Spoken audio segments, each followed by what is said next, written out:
राधे राधे, कुंज बिहारी लाल की जय।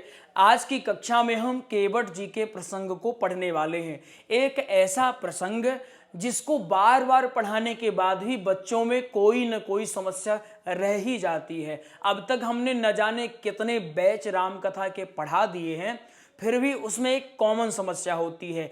पढ़ाने के बाद बहुत सारे ऐसे बच्चे होते हैं कि बहुत जल्दी हर प्रसंग को तैयार कर लेते हैं, परंतु केवट जी का ऐसा प्रसंग है कि बार बार बच्चे पढ़ते हैं परंतु उसमें कोई न कोई कमी रह जाती है। या तो प्रसंग याद नहीं होता पूरा, या तो फिर उसमें भाव की कमी रह जाती है। राम कथा में वैसे तो बहुत सारे ऐसे मार्मिक प्रसंग हैं जिनके लिए बहुत मेहनत करनी पड़ती है, परंतु केवट जी का ऐसा प्रसंग है जिसके लिए आपको थोड़ी सी ज्यादा मेहनत के साथ साथ थोड़ी सी बुद्धि भी लगाने की आवश्यकता पड़ने वाली है। आज की कक्षा में हम लोग केवट प्रसंग ऐसे पढ़ेंगे कि इसके बाद आप चाह करके भी नहीं भूल सकते। केवल प्रसंग हम नहीं पढ़ेंगे, हम यह भी जानेंगे कि इस प्रसंग को किस भाव से कहना है। भले ही लंबी कक्षा बन जाए, फिर भी हम आज की कक्षा में केवट प्रसंग बढ़िया से सीख करके जाएंगे। देखिए केवट जी के प्रसंग में क्या क्या होता है वो आप पहले समझ लीजिए। इसमें होते हैं प्रसंग जो कि हम कक्षा में ही पढ़ने वाले हैं। इसमें होते हैं दृष्टांत। दृष्टांत हम प्रयास करेंगे कक्षा में पढ़ें, लेकिन अधिकांश दृष्टांत आपको कहाँ मिलेंगे? वो आपको मिलेंगे नोट्स में, तो नोट्स आप घर पे मंगवा सकते हैं। इसके साथ इसके जो दोहे हैं और इसकी जो चौपाइयाँ हैं ये आपको कहाँ मिलेंगी? वो आपको नोट्स में ही मिलेंगी। हम मूल फोकस कहाँ करेंगे? प्रसंग याद करने में फोकस करेंगे, और इसके साथ साथ हम इसमें फोकस करेंगे कि आप प्रसंग में भाव ला सकें, क्योंकि भाव की ही प्रधानता है। बहुत सारे प्रसंग हैं परंतु केवट जी के प्रसंग को बोलने के लिए भाव की विशेष आवश्यकता आपको पड़ने वाली है। तो चलिए कुंज बिहारी जी का नाम लेकर के हम आज की कक्षा का शुभारंभ करते हैं। केवट जी का जो प्रसंग है यह अयोध्या कांड में मिलता है। कहाँ मिलता है भाई? अयोध्या कांड में मिलता है। और अयोध्या कांड के 99 दोहे से यह प्रसंग प्रारंभ होता है। केवट जी का प्रसंग, केवट जी का प्रसंग यह कहता है कि यदि किसी में भाव है, निश्चल प्रेम है, तो भगवान उसे निश्चित तौर पर मिल जाते हैं। केवट जी का प्रसंग यह कहता है कि जीवन में आप कहीं भी पहुंच जाएं, लेकिन अगर आप इस धरती में हैं तो कभी ना कभी किसी न किसी की आवश्यकता आपको पड़ने वाली है। आप ऐसा नहीं कह सकते हैं कि मेरा काम उसके बिना चल जाएगा। क्यों? क्योंकि काम चलने वाला नहीं है। भगवान को भी केवट जी के पास आकर के हाथ पसारना पड़ा, और ये मानो संकेत दे रहे हो कि जिस प्रकार हमने केवट जी के सामने हाथ पसारा, इसी प्रकार कभी न कभी आपको भी हाथ पसारने की आवश्यकता पड़ सकती है। इसलिए जितने भी जीव हैं सभी से प्रेम बना करके रखा जाए, यह शिक्षा देती है। अब हम केवट जी के प्रसंग को बढ़िया ढंग से समझने का प्रयास करेंगे। आप जानते हैं आपके गुरुजी बिना ट्रिक से पढ़ाना बिल्कुल प्रारंभ नहीं करते, हम पूरी ट्रिक से पढ़ाना प्रारंभ करेंगे। सबसे पहले आप इसको लिख लीजिए, केवट जी का प्रसंग कहाँ से प्रारंभ होता है, इसमें किस भाव की प्रधानता है। ठीक है, आइए अब हम आगे बढ़ते हैं। ये कौन है? ये सुमंत है।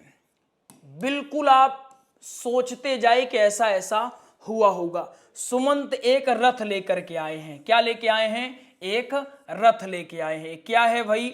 ये है रथ है, और इस रथ में सुमंत तो बैठे ही हैं, 3 मूर्ति और बैठी हुई हैं। वो 3 मूर्ति कौन है? वो 3 मूर्ति एक हैं राम, एक हैं हमारी माता सीता, और एक हैं हमारे भैया लक्ष्मण जी। ये तीनों मूर्तियां बैठी हैं। इसके साथ साथ श्रृंगबेरपुर के एक राजा हैं, उनका क्या नाम है? निषाद राज गुह। क्या नाम है? निषाद राज, निषाद राज गुह। उनका क्या नाम है? निषाद राज गुह। ये निषाद राज जो है ना, ये श्रृंगबेरपुर के राजा हैं और राम जी को अपने स्वामी मानते हैं, मित्र मानते हैं। राम जी और इनके मध्य सख्य भाव है, प्रेम का भाव है। सुमंत साथ में आए हैं। दशरथ जी के कहने पर निषाद राजगुह की भेंट कल ही हुई है रात्रि में। रात्रि में भगवान इन्हीं के यहाँ रुके थे। अब स्नान करने के बाद आगे बढ़ रहे हैं और आगे कहां बढ़ रहे हैं? अब आगे बढ़ते बढ़ते रथ में सवार होकर के क्या देखते हैं कि यहां पर गंगा नदी है। क्या है? गंगा नदी। और ये गंगा नदी का तट है, ये गंगा नदी है, गंगा नदी है और ये गंगा नदी का क्या है? ये तट है। निषाद राज गुह साथ में है, तीनों मूर्तियां रथ में बैठी हुई हैं और सुमंत भी उसी रथ में सवार हैं और ये सवार होकर के गंगा के तट पर पहुंचते हैं। गंगा के तट पर पहुंचकर राम जी उतरे और सबसे पहले क्या किया जानते हैं? तट पे उतर करके मां गंगा को प्रणाम किया। राम जी जैसे ही प्रणाम किए तो सीधे सीता माता और लक्ष्मण भैया दोनों राम जी को देखकर प्रणाम करने लगे। ये भाव ये कहता है कि ये जरूरी नहीं है, ये बहुत बड़ी बात नहीं है कि आप पूजा करते हैं। सबसे बड़ी बात यह है कि आपको देख करके आपका परिवार भी पूजा करता है। अगर केवल आप ही भगवान के भक्त हैं तो काम चलने वाला नहीं है। प्रसंग यह कह रहा है कि आप भगवान के भक्त हैं, अच्छी बात है, परंतु आपके साथ यदि आपका पूरा परिवार भगवान की पूजा करता है, भगवान की सेवा करता है तो ये बहुत बड़ी बात है। ये प्रसंग यहाँ यह भी कहता है कि भक्ति करने के लिए किसी को विवश मत करो, आप करने लग जाइएगा तो वो भी आपके पीछे पीछे करेंगे। जो लोग कहते हैं कि हमारे घर में हमारे बच्चे पूजा नहीं करते हैं, तो आप उनसे पूछिए क्या आप करते हैं? पहले आप करिए। आप तो कह दिए कि हमारे बच्चे करें, अरे आप करिए, 2-4 दिन उनको लेके जाइए, तीसरे दिन से उनका मन स्वतः लगना शुरू हो जाएगा पूजा पाठ में। ये प्रसंग यही कहता है। ये आप दृष्टांत चाहो तो अपने श्रोताओं को अवश्य बताओ, ठीक है। अब आप कल्पना के सागर में गोते लगाइए। सुमंत राम जी को बैठा करके गंगा तट पर ले आए हैं और राम जी ने मां गंगा को प्रणाम किया और प्रणाम करने के बाद तीनों मूर्तियां यहां पर खड़े हो गए। आप कल्पना करिएगा कि यहां पर तीनों मूर्तियां खड़ी हो गई हैं, ठीक। अब तीनों मूर्तियां लिखना है क्या? ये हैं राम जी, सीता मां और ये कौन है? लक्ष्मण भैया। ये तीनों मूर्तियां विराजमान हो गई हैं। अब ये तीनों मूर्तियां क्या करेंगी? तीनों मूर्तियां तो शांत रहेंगी, लेकिन हमारे राम जी चारों ओर देख रहे हैं। क्या कर रहे हैं? देख रहे हैं चारों ओर, मानो किसी को खोज रहे हो। क्या कर रहे हो? किसी को खोज रहे हो। लक्ष्मण जी ने पूछा कि भैया आप किसको खोज रहे हो? राम जी ने कहा कि लक्ष्मण, हम देख रहे हैं कि यहां कोई नाविक मिल जाए जिससे हम मदद मांगे और हम उस पार जा सके, उसके सहारे। राम जी चारों ओर देखते हैं, तब तक उनको एक केवट दिखता है। वो बीचों बीच यहां पर, वो केवट बीचों बीच अपनी नाव लेकर के यहां पर खड़ा है। कौन? केवट यहां पर बीचों बीच नाव लेकर के खड़ा हुआ है। बाकी जो नाव वाले हैं तो दूर खड़े हुए हैं। क्यों दूर खड़े हैं वो आपको हम बताएंगे आगे। बाकी जो नाविक हैं वो दूर खड़े हुए हैं। एक केवट बीच में खड़ा है नाव लेकर के। राम जी ने देखा और राम जी जैसे उनको देखे तो आग्रह किए। कैसा आग्रह किए? केवट जी, क्या आप हमको अपनी नाव में बैठा करके उस पार छोड़ देंगे? ये कौन कह रहा है? ये राम जी कह रहे हैं। ये राम जी हैं और राम जी ने केवट जी से क्या कहा? केवट जी से कहा, केवट भैया क्या हमको आप नाव में बैठा करके उस पार छोड़ दीजिएगा। जैसे ही एक केवट ने सुना, अच्छा आप विचार करिए, केवट है, जैसे मान लीजिए कोई दुकानदार है, छोटी मोटी दुकान रखा है, उसके पास लोग जाकर के कहते हैं भैया सब्जी जल्दी दो, ए सब्जी वाले सब्जी दो, ए दूध वाले दूध दो। इस प्रकार की भाषा का प्रयोग करते हैं। ऐसे ही केवट जी के साथ भी होता था। अरे ओ केवट इधर आओ, हमको उस पार लेके चलो। आज तक केवट ने आदेश के स्वर ही सुने थे, परंतु आज पहली बार विनय के स्वर सुने और विनय के स्वर सुनकर के आनंद में हो गया। ऐसे देखने लगा, कौन है भैया ये, इतनी इज्जत हमको काहे दे रहे हो, ये आखिर हैं कौन? दूर से देखा। दूर से क्या देखता है कि निषाद राज गुह है। निषाद राज गुह साथ में, इसका मतलब ये जो है ये कोई साधारण नहीं है, अवश्य राजा ही हैं। और ये राजा होकर के हमसे निवेदन कर रहे हैं। जैसे मान लीजिए भारत के प्रधानमंत्री हो और किसी और देश के प्रधानमंत्री हो, वो जाकर के किसी छोटे कर्मचारी के पास हाथ जोड़कर खड़े हो जाएं तो क्या लगेगा? कोई छोटा मोटा व्यक्ति आता हाथ जोड़ता तो समझ में आता, लेकिन बताओ प्रधानमंत्री होकर के, राजा होकर के हाथ जोड़ के खड़े हैं, मतलब बहुत बड़ी बात है। इसका अर्थ है कि ये प्रधानमंत्री साहब, राजा साहब क्या हैं? बहुत ऊंचे हैं, बहुत बड़े हैं। क्यों? क्योंकि जो जितना बड़ा होता है वो उतना ही झुका हुआ होता है। राम जी ने केवट जी से क्या कहा? केवट भैया, बहुत समझ के चलना। केवट भैया कौन कह रहे हैं? ये कौन है? बोलिए। राम जी हैं। ये कौन है? केवट जी हैं। कौन कह रहा है? केवट जी से राम जी कह रहे हैं। क्या कह रहे हैं? केवट भैया क्या हमको नाव में बैठाकर उस पार ले जाएंगे? केवट जी क्या कह रहे हैं? ये कौन है इतनी इज्जत देने वाला? इतनी इज्जत तो कोई और नहीं दे सकता है। दीन को जो लक्षा है, इसका अर्थ है वही तो दीन बंधु है। बाकी दीन बंधु के अतिरिक्त तो कोई दीनों को लखता नहीं, लखने का मतलब देखता नहीं है। केवट जी राम जी से कहते हैं हम नहीं लेके आएंगे। राम जी कह रहे हैं कि लेकर के आइए, निवेदन कर रहे हैं, और केवट जी ने कहा क्या? हम नहीं लेके आएंगे। क्यों नहीं लेके आएंगे? हम आपके मर्म को जानते हैं।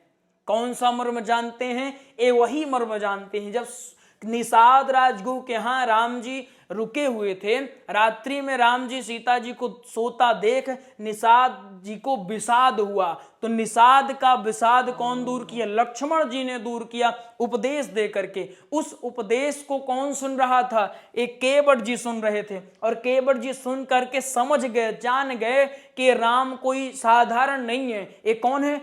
ये राम वही हैं जिनका गुणगान पूरा संसार करता है। इसलिए केवट जी क्या कहते हैं? केवट जी निषाद राज जी से उसी रात एक याचना करते हैं, प्रभु आपसे एक निवेदन करते हैं। कौन सा निवेदन?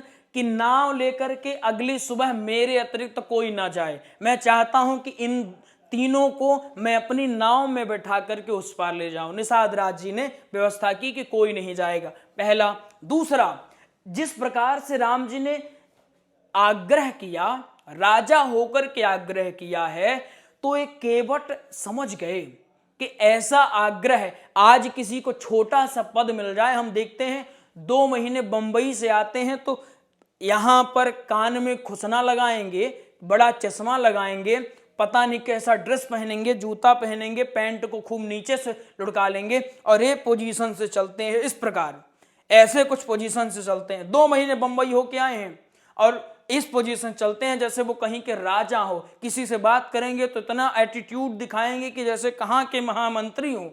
लेकिन राम जी किस प्रकार से निवेदन कर, राजा होकर के निवेदन कर रहे हैं, तो केवट जी समझ गए कि ऐसा निवेदन कोई और नहीं कर सकता है। जो दीन को देख करके भी उनसे प्रणाम करे, उनसे प्रेम से बात करे, वही सबसे बड़ा होता है। उसी को दीन बंधु कहा गया है। एक केवट जी भाव को जान गए, और जो भाव को जान गए तो कहने लगे हम नहीं लेके आएंगे, हम आपके मर्म को जानते हैं प्रभु।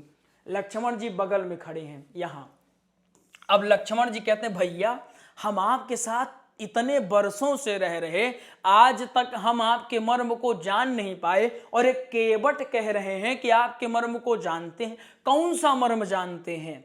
राम जी ने कहा कि जहां आप हैं वहीं हम हैं, अगल बगल ही खड़े, हम क्या जाने कौन सा मर्म जानते हैं। अच्छा, एक और बात है, अगर आप किसी से कुछ काम के लिए कहिए और वो कहे हम सब जानते हैं आपके बारे में, हम सब जानते हैं आपके बारे में, तो घबराहट तो होगी, न जाने कौन सा राज जानता हो हमारे बारे में, बड़ी समस्या आपको हो ही जाएगी।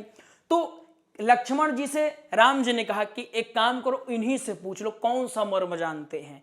लक्ष्मण जी केवट को आवाज दे के कहते हैं अरे भैया केवट, ये बताओ जो मर्म हम नहीं जान पाए तुम कैसे जान गए, और कौन सा मर्म तुम जानते हो? केवट जी कहते हैं कि आपको नहीं पता है, ये वही राम जी हैं जिनके चरणों में एक जड़ी बूटी है, और वो जड़ी बूटी जहां पड़ जाती है उसको क्या कर देती है? सुंदर नारी बना देती है। लक्ष्मण जी कहते हैं कि प्रमाण हम हैं, तुम केवल सुने हो, हम वहां सामने से देख रहे थे, अब बोलो आगे।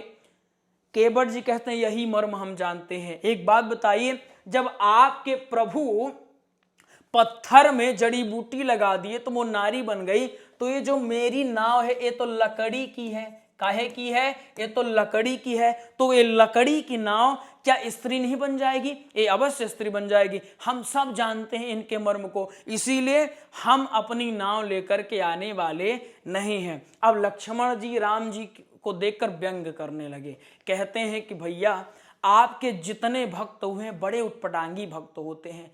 राम जी कहते हैं जितने भक्त हुए हैं मतलब और कौन उटपटांगी है? लक्ष्मण जी का मत पूछे और कौन उटपटांगी है। हम देखते हैं आपके जितने चेले होते हैं, जितने भक्त होते हैं, आपकी एक सुनते ही नहीं हैं।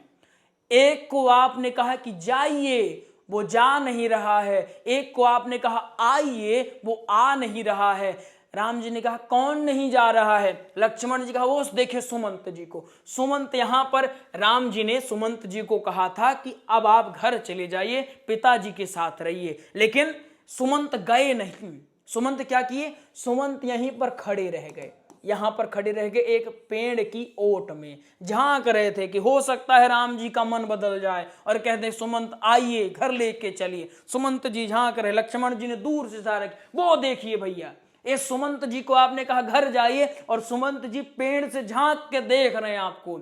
एक जा नहीं रहा है और अभी आपने केवट से कहा कि आइए तो वो आ नहीं रहा है। जो भक्त आपकी बात ना माने वही आपका भक्त हो जाता है, उसी से आप प्रेम करते हैं। अब राम जी भी यहाँ व्यंग के साथ कहते हैं कि लक्ष्मण एक बात बताएं, अगर मान लो कोई दुकानदार हो, कौन हो?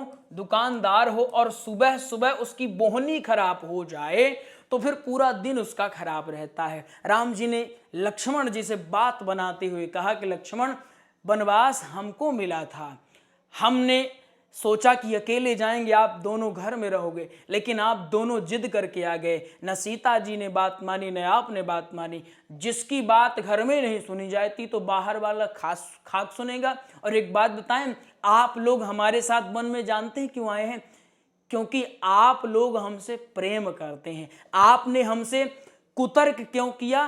भोग को त्यागने के लिए कुतर्क किया, और ये कुतर्क आपने इसलिए किया क्योंकि आप हमसे प्रेम करते हैं। हो सकता है एक केवट भी हमारा किसी जन्म का प्रेमी हो, और मुझे तो लगता है इसकी बात में प्रेम झलक रहा है। अवश्य हमारे किसी जन्म का प्रेमी होगा, इसी कारण से एक केवट इस प्रकार से हमसे बात कर रहा है। अब बार बार केवट जी को राम जी कहते हैं लेके आओ, और केवट जी बार बार मना कर दे रहे हैं। केवट जी लाने के लिए तैयार नहीं होते हैं। बहुत बातें चली, बहुत बातें चली। केवट जी बात को घुमाते घुमाते घुमाते घुमाते एक बात कहते हैं। इतना समझ में आया क्या? पक्का समझ में आ गया? बन जाएगा। एक दो बार समझना, एक दो बार देखना, इसको अपना बढ़िया बना लेना डायग्राम अच्छे से, सब कुछ समझ में बहुत आसानी से आ जाने वाला है, बन जाएगा। चलिए अब हम आगे समझते हैं। अब हम यहां पहुंचते हैं कि केवट जी से बार बार आग्रह किया गया। अब केवट जी क्या कहते हैं वो आप समझिए। केवट जी कहते हैं कि कुछ भी हो जाए। ये कौन है? ये केवट जी हैं। केवट जी कहते हैं कुछ भी हो जाए मैं नाव लेकर के नहीं आने वाला हूं। कौन कह रहा है? एक केवट जी कह रहे हैं। ठीक, केवट जी कहते हैं कुछ भी हो जाए मैं नाव लेकर के आने वाला नहीं हूं। क्यों? क्योंकि मेरी नाव क्या बन जाएगी? मेरी नाव स्त्री बन जाएगी, और घर में एक स्त्री का भरण पोषण हो नहीं रहा है, और दूसरी स्त्री आ जाएगी तो भरण पोषण कैसे होगा? और राम जी जानते हैं मेरे पास दूसरी कोई कला नहीं है। मैं नाव चलाता हूं तो मेरे परिवार का भरण पोषण होता है। मेरे दादा परदादा कई पुश्तें नाव चला करके ही जीवन यापन कर रहे हैं। प्रभु, हम अनपढ़ हैं, हमको पढ़ना लिखना बिल्कुल नहीं आता है, नाव चलाना ही जानते हैं, और ये नाव स्त्री बन गई तो काम चलेगा नहीं। अब राम जी चुपचाप खड़े हैं। बोल कौन रहा है? लक्ष्मण जी और केवट जी ही बोल रहे हैं। अब केवट जी बहुत तरह तरह की बात करते हैं। अब केवट एक बात कह रहे हैं। केवट कहते हैं कि मेरी नाव स्त्री बन जाएगी तो फिर मैं क्या करूंगा?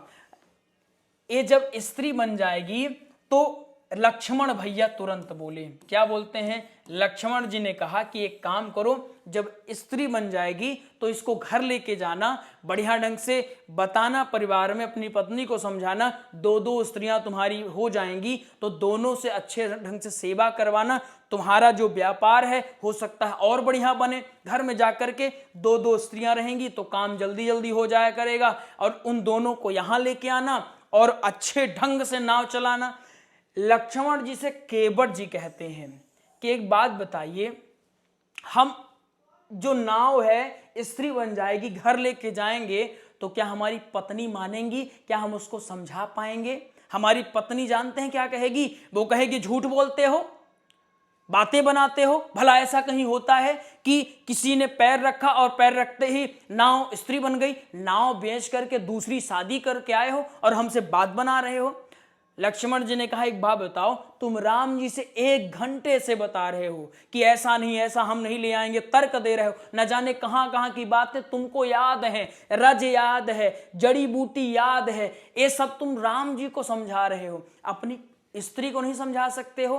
केवट जी ने लक्ष्मण जी से कहा कि लक्ष्मण भैया, राम जी को समझाना आसान है, परंतु अब आप समझ जाइएगा। एक केवट जी का भाव है, कहते हैं हम राम जी को समझा सकते हैं परंतु उसको नहीं समझा सकते। वो हमारा कपार फोड़ डालेगी, उसके बाद फिर अपना कपार फोड़ डालेगी, लेकिन वो समझने के लिए तैयार होने वाली नहीं है।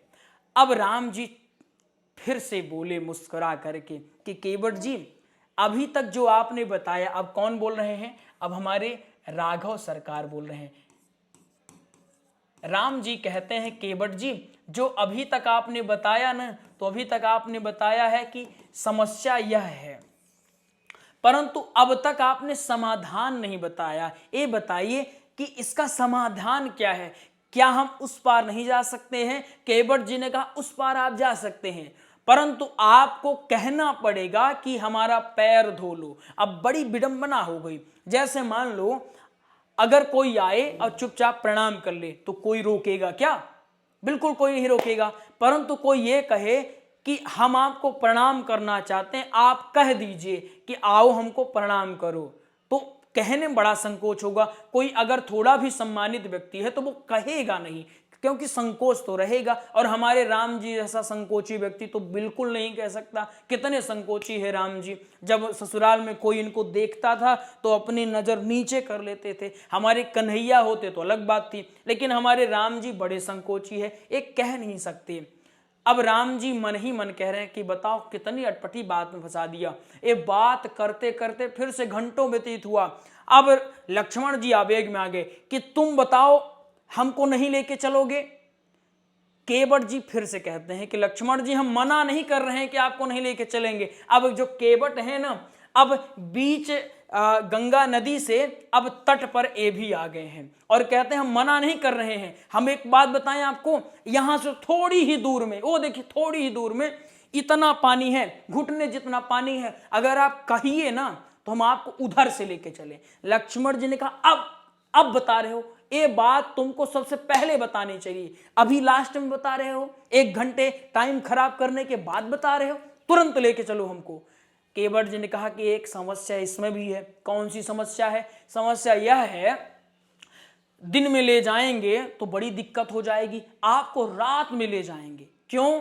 क्योंकि अगर किसी ने गुप्त मार्ग को देख लिया, पहचान लिया, तो फिर हमारा धंधा तो चौपट हो जाएगा। कौन हमारे नाव में बैठेगा? और प्रभु नाव में बैठेगा नहीं तो हमने आपको वही बताया। लक्ष्मण जी ने कहा आवेग में, हम सब जानते हैं तुम्हारा वही रहेगा कि हमारा नाव है, नाव से ही भरण पोषण होता है, तो क्या किया जाए? केवट अपनी बात में अटे हुए हैं कि हम तो पहले भी यही कह रहे थे, पाँव धुलाइए और पाँव धुला करके यहाँ से जाइए। बहुत समय बीतने के बाद लक्ष्मण जी का जो क्रोध है वो थोड़ा सा बढ़ गया। लक्ष्मण जी ने अपनी धनुष निकाली। क्या निकाला? लक्ष्मण जी ने अपने धनुष बाण निकाला और केवट जी के ओर तान दिया। केवट जी भयभीत हो गए, उनको जो बोलना चाहिए वो बोल नहीं पा रहे हैं, परंतु केवट जी ने बड़ी भाव की बात की। लक्ष्मण जी धनुष निकाले हुए हैं, केवट जी खड़े हुए हैं। केवट जी कहते हैं लक्ष्मण जी, आपको क्या लगता है केवट डर जाएगा? ये डरने वाला नहीं है केवट, आपको क्या लगता है आप मुझे मार दीजिएगा और मैं ऐसे ही मर जाऊंगा? मारिए, अभी निकालिए और अभी मुझे मारिए। और एक बात बताऊं लक्ष्मण जी, जैसी मृत्यु आज मेरी होने वाली है, मुझे नहीं लगता संसार में ऐसी मृत्यु किसी और को प्राप्त होगी। ऐसा मृत्यु लक्ष्मण जी भी देख रहे हैं कि ये तो मृत्यु को वरदान जैसा ले रहा है। हो लक्ष्मण जी ने पूछा, क्लियर बताओ क्या कहना क्या चाहते हो? केवट कहता है, लक्ष्मण जी आप मुझे मारिएगा ना तो मैं यहां खड़ा नहीं रहूंगा, मैं तुरंत गंगा नदी में डूब जाऊंगा और तब तक पानी पीऊंगा जब तक मैं मर नहीं जाऊंगा। मैंने सुना है मृत्यु के समय अगर एक बूंद भी गंगा जल चला जाए शरीर में तो उस जीव का कल्याण हो जाता है, और यहां तो मैं पूरा गंगा जल पान करूंगा और पूरा पी जाऊंगा, और इसके साथ साथ मैं आपके भैया राम जी को देखता भी रहूंगा। और आपके जो भैया राम जी है ना, इनका नाम लेने से सारे पाप नष्ट हो जाते हैं, वैकुंठ की प्राप्ति होती है। तो जब मैं इनका दर्शन करते रहूंगा तो आप सोचिए मुझे क्या क्या प्राप्त होने वाला है। और ये ना सोचिएगा भाई इतना ही होगा, आपके जो भैया राम जी है ना बड़े दयालु हैं। जब मैं मर जाऊंगा ना तो ये अपने हाथों से मुझे निकालेंगे और मेरा अंतिम संस्कार करेंगे। अरे लक्ष्मण जी, ऐसी मृत्यु भला किसी और की होती है क्या? जिस प्रकार मेरी मृत्यु होगी, अभी मुझे मारिए, तुरंत मार डालिए। लक्ष्मण जी बाण धनुष सब नीचे कर लिए, भैया ये चेला हमारे बस का नहीं है, ये चेला तो आपसे ही संभलने वाला है। अब वो केवट जी राम जी के पास फिर पहुंचते हैं, प्रभु हम आपको उस पार लेके चलना चाहते हैं, लेकिन समस्या वही है, आपको मैंने सब कुछ बता दिया, पांव धुला लीजिए और हमको लेके चलिए। परंतु राम जी अभी भी कुछ बोल नहीं रहे हैं। केवट जी थोड़ी दूर जाके खड़े हुए और राम जी को देखने लगे, और राम जी को देख करके जानते हैं क्या कहते हैं? अब देखिए ये तीनों मूर्तियां यहां खड़ी हैं, बहुत मार्मिक प्रसंग है। ये तीनों मूर्तियां यहां खड़ी और केवट जी यहां खड़े हो गए, एक केवट जी यहां खड़े हो गए, ठीक। और एक केवट जी राम जी को देख रहे हैं, और कुछ समय देखने के बाद केवट जी कहते हैं, हम मर्म जान गए, हम जान गए मर्म कि आखिर राम जी कुछ बोल क्यों नहीं रहे हैं। लक्ष्मण जी कहे, अच्छा तुम बहुत समझदार हो, अब बताओ अब कौन सा मर्म जान गए। लक्ष्मण जी से केवट जी कहते, चुप रहिए, थोड़ा सा चुप रहिए, 2 मिनट शांति रखिए। और केवट जी आए और राम जी की परिक्रमा करने लगे, ऐसे गोल गोल परिक्रमा करने लगे। और परिक्रमा करने के बाद यहां सामने खड़े हो गए। सामने खड़े होकर के केवट जी निवेदन करते हैं कि राम जी हम जान गए कि आप कुछ क्यों नहीं बोल रहे हैं, आप जैसा वेश धारण किए हैं इसमें जेबा तो है ही नहीं है, और जब जेबा नहीं है इसका मतलब यह है कि आप घर से 1 रुपए लेकर के नहीं आए हैं। तो आपको संकोच हो रहा है ना कि मैं नाव में चढ़ तो जाऊंगा लेकिन मैं पैसे कैसे दूंगा।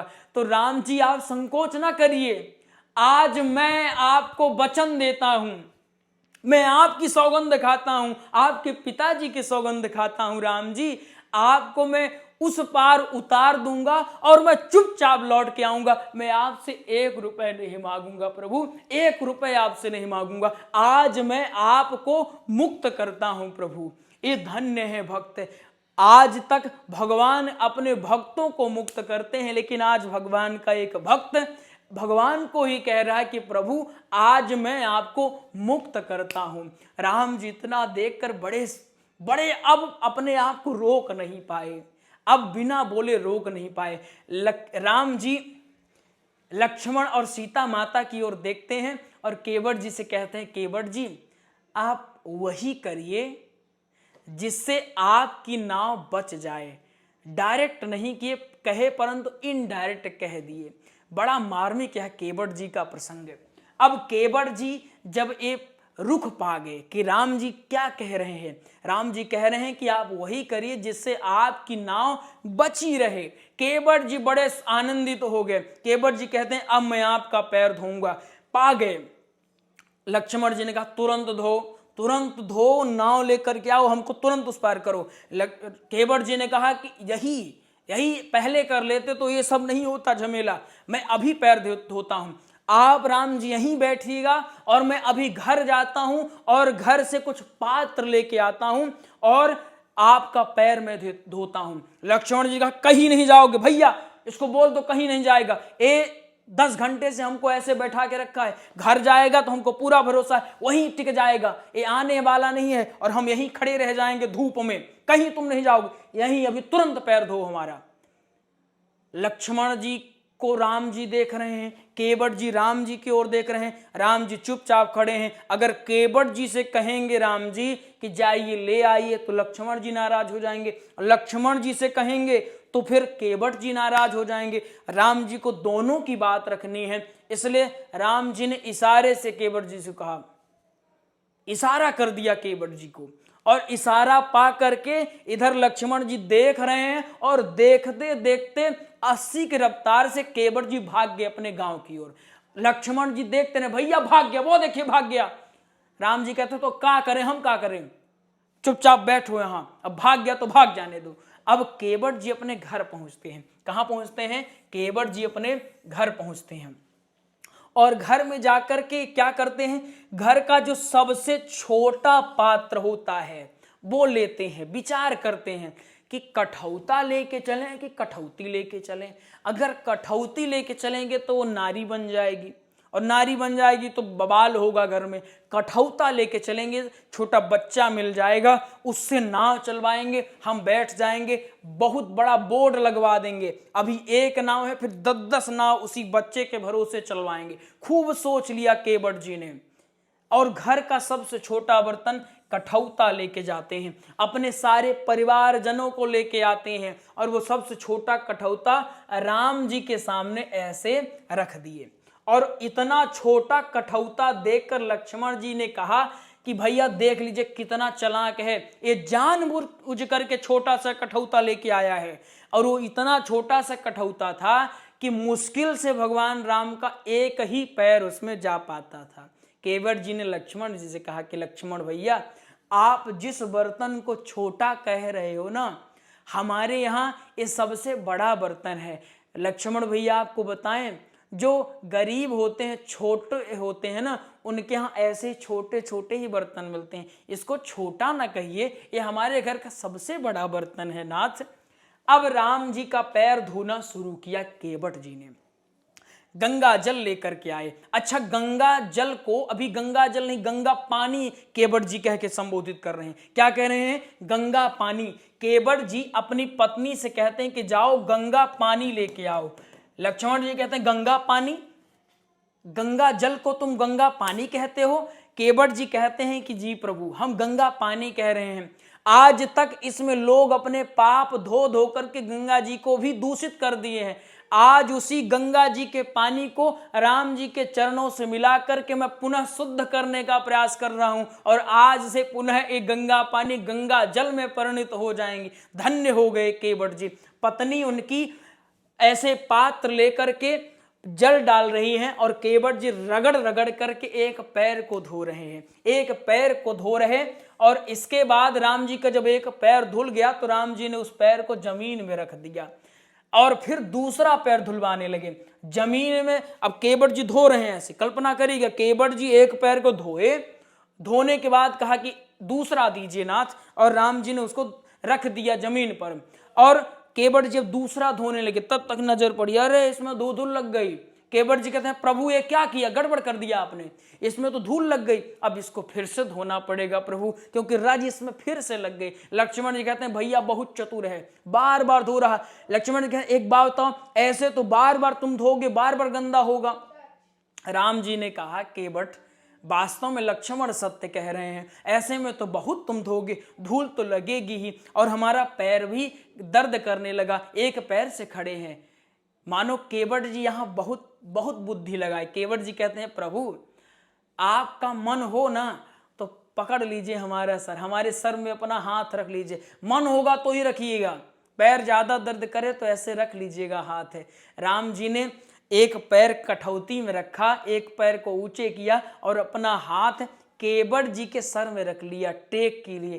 केवट जी धन्य हो गए, पैर धो रहे हैं और हाथ ऐसे सर में रखा हुआ है। आज केवट जी अपने आप को धन्य मान रहे हैं।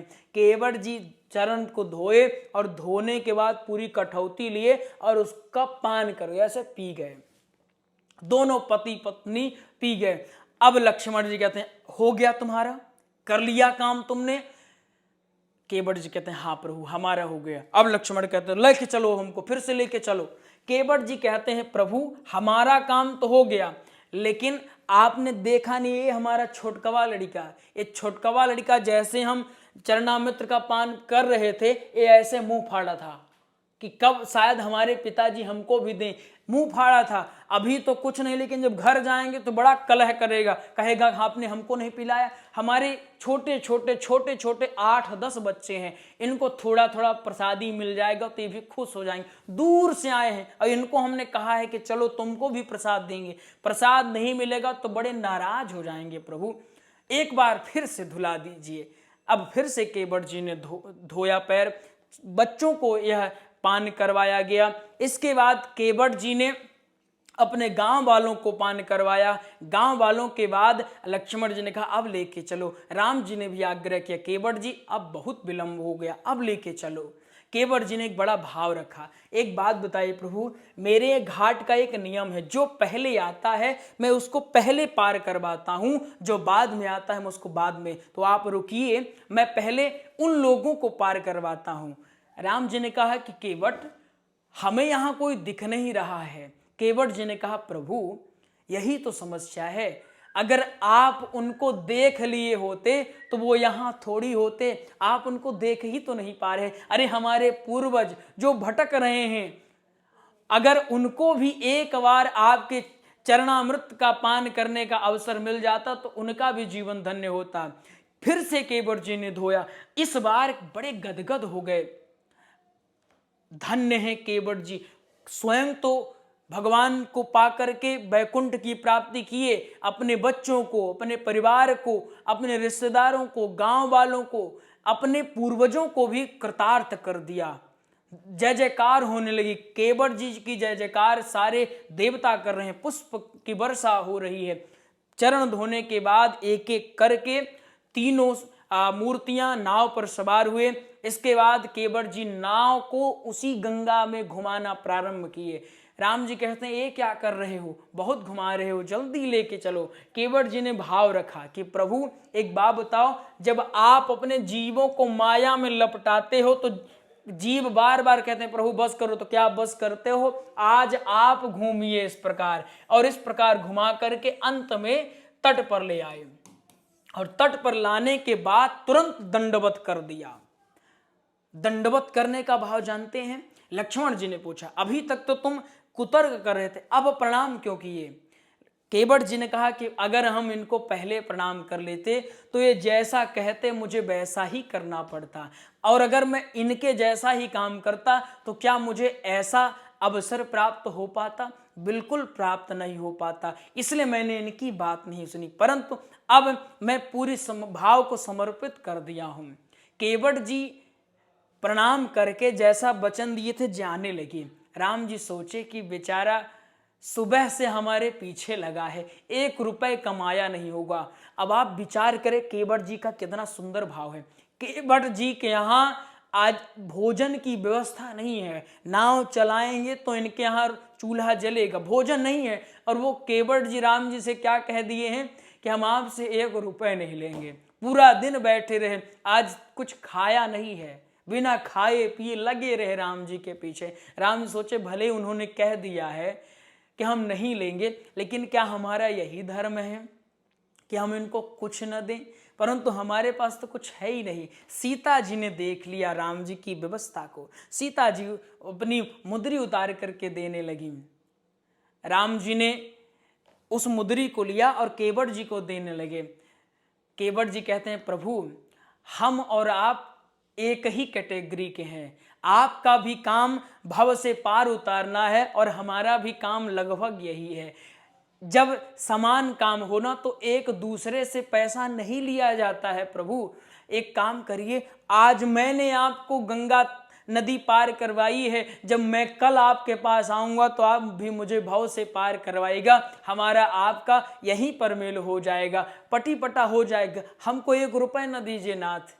राम जी खूब गदगद हो गए, खूब आशीर्वाद दिया केवट जी को, और फिर वहां से आगे बढ़े। इस प्रसंग को आप इसी भाव से कह सकते हैं शेष हम अगली कक्षा में जानेंगे। यदि आपको इन कथाओं के नोट्स चाहिए तो आप बिल्कुल कॉल कर सकते हैं। भागवत कथा, श्राम कथा, हनुमंत कथा, इन सारे कथाओं के नोट्स बेहतरीन ढंग से तैयार हैं, आप इन्हें प्राप्त कर सकते हैं। और भी भाव से अगर आपको ये सुनना है तो हमारी कथाओं की वीडियो हैं उनको भी एक बार आप देख लीजिएगा। एक बार में समझना है तो अगर आप चाहें तो 2-4 बार इसको देख सकते हैं और आपको धीरे धीरे सब कुछ समझ में आ जाएगा। राधे राधे। कुंज बिहारी लाल की जय।